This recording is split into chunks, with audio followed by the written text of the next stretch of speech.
Ce soir, je pensais continuer à vous lire, vous parler de ce livre, l'histoire du consentement féminin.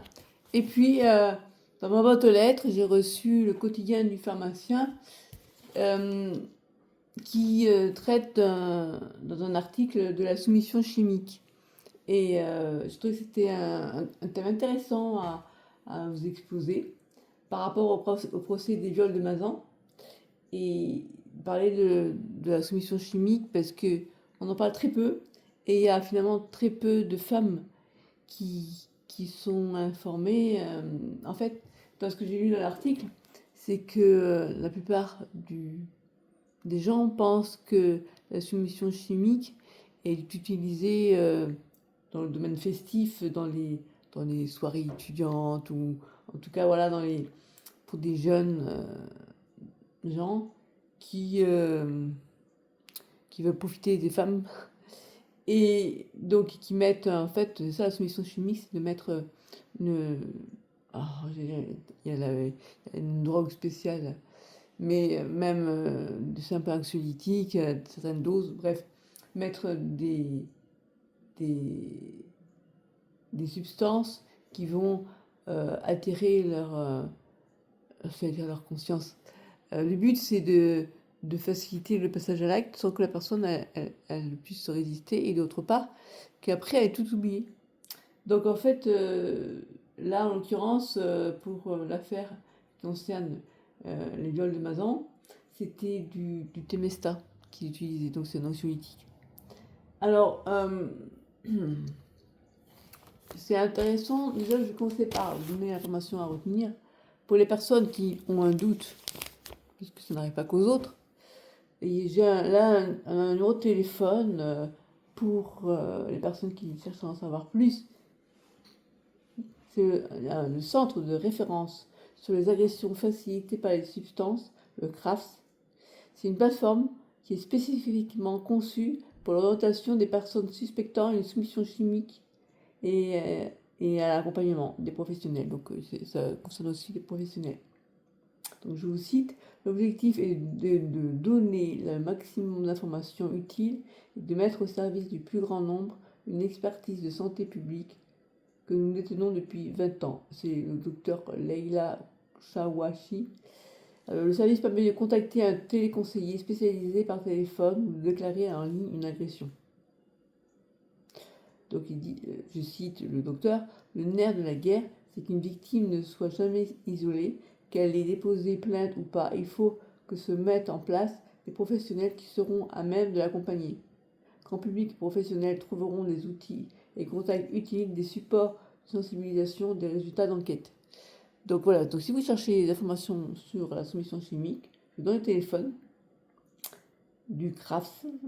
Alors, il y a un site, c'est lecrafts.com et le téléphone, c'est 01 40 05 42 70. C'est du lundi au vendredi, de 9h à 13h et de 14h à 18h. Donc ça, c'est pour les personnes qui pensent, qui veulent avoir des informations sur la soumission chimique ou qui pensent avoir été sujettes à ça, quoi. On lui dit sujette parce que principalement, ce sont les femmes. Principalement, hein, je pense. Alors, qu'est-ce que je pourrais dire par rapport à cet article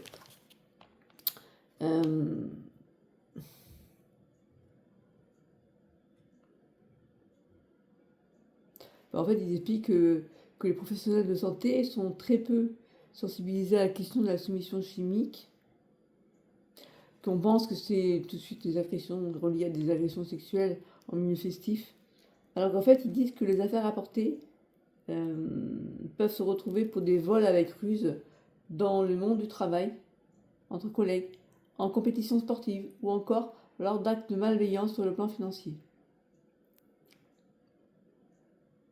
C'est peut-être aussi des enfants, ah, c'est fou, des enfants chimiquement battus dans une situation où ce sont les parents ou les nourrices qui administrent un sédatif pour diminuer la charge de travail ou avoir du temps pour se divertir.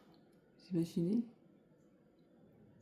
À l'autre extrémité de la vie, c'est peut-être, et pour les mêmes raisons, l'entourage ou du personnel peu scrupuleux en maison de retraite, avec des pensionnaires peu confiants. Donc en fait, quand tu en as marre, tu l'assommes avec ton Temesta. Voilà. Bon, après, qu'est-ce qu'ils disent est-ce que j'ai lu voilà, comment on s'en procure dans les pharmacie. Avec l'informatique, c'est vachement facile de récupérer une ordonnance qu'on peut multiplier. Hein. Euh, après, ils disent que le pharmacien voilà, doit se référer au code de la santé, des règles du code de la santé publique, parce que moi j'ai étudié quand j'étais en master 2 droit de la santé à la fac de Montpellier. Euh, donc, en cas de suspicion de soumission chimique au comptoir, le Code de la santé publique propose que le pharmacien ait la possibilité de refuser une dispensation lorsque l'intérêt du patient l'exige. Mais son droit de refus de délivrance existe, mais il doit être motivé. Voilà. Donc, bon, ça c'est. Bon, moi, en tout cas, voilà, je vous ai donné ce contact pour les personnes qui suspectent d'avoir été sédatées de manière criminelle, hein, parce que c'est pas. Quand on le fait nous-mêmes, ça va. Quand c'est quelqu'un qui nous fait annoncer dessus, c'est criminel. Enfin, du moins, oui, là, c'est dans le cadre de. Quand c'est pour commettre une infraction, là, pour un viol, c'est donc criminel. Par contre, je sais pas si. Voilà, c'est pour un enfant, si on sédate un enfant pour être tranquille, quelle est l'infraction en cause? Ah, bonne question. Je ne sais pas si est-ce qu'il y a une infraction spécifique parce que ça va pas le tuer, hein, mais ça va l'endormir. Je sais peut-être, c'est une bonne question. Je sais pas du tout en fait. Un parent, voilà, un parent qui donne, qui sédate son enfant pour être tranquille, pour avoir la paix, qu'est-ce qu'il risque au niveau pénal? Je sais pas. Je sais pas. Parce que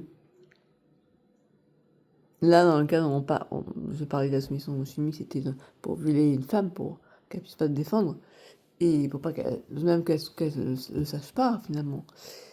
Et pour un enfant, je sais pas. J'ai essayé de me renseigner. Bon, voilà, je vais donner donc les informations importantes.